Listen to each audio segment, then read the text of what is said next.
I'm Heidi Hewitt, AutoCAD Technical Marketing Manager with Autodesk, and I'm here with Ged Trias, the Associate Director of Design for the Larson Darby Group. You have used AutoCAD for a long time. That's correct. I've been drawing in AutoCAD since version 2.62. How long have you been drawing in 3D? Actually, since that time, it's been amazing to see the kind of transformation that 3D as a component of AutoCAD has gone throughout the years. In 2.62, you had kind of the most rudimentary of kind of 3D commands. They were all axonometric views, and you had to use the viewpoint command to navigate around, and it kind of limited the views or the ways you could view things that you could generate in 3D there with the simple like change thickness command. And as an architectural graduate and having drawn things in perspective by hand, plotting points and that kind of thing, spending long nights plotting points to get one perspective. When perspective views finally came to AutoCAD, I think in version 10, it was like an unbelievable moment there that you could, it was like magic where you could create a 3D model and then generate perspective views almost automatically. And then seeing the evolution of 3D throughout the whole range of the software up to this day, it's been really incredible.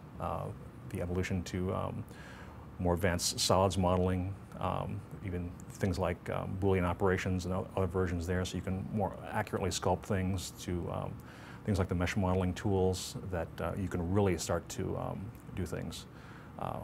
It's just things that I wouldn't have been able to accomplish in AutoCAD, or accomplished with great difficulty in AutoCAD in the past, are now unbelievably easy.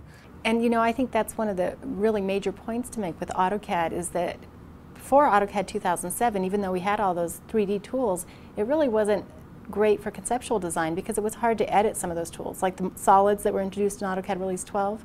Starting with AutoCAD 2007, I don't know about you, I found a huge improvement with the ability to use those tools and really use them for conceptual design. Oh, absolutely.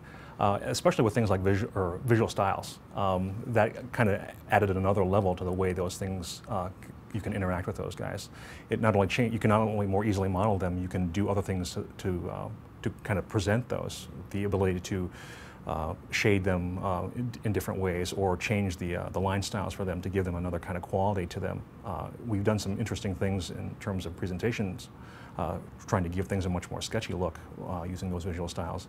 But then kind of going back to the modeling things too, it's very easy to model. It was very easy to model using those tools. And then now, with the most current version, I mean, there's just, I can't tell you how much, I mean, I'm really jazzed about the way you can do different types of modeling now.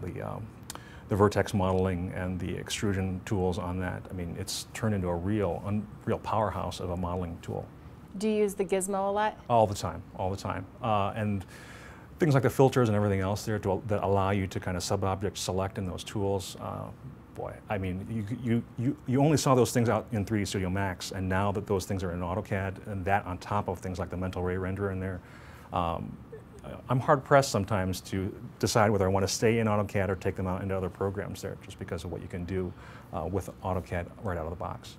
Well, as the AutoCAD Technical Marketing Manager, I just love to hear that. Thanks, Jed. Thank you.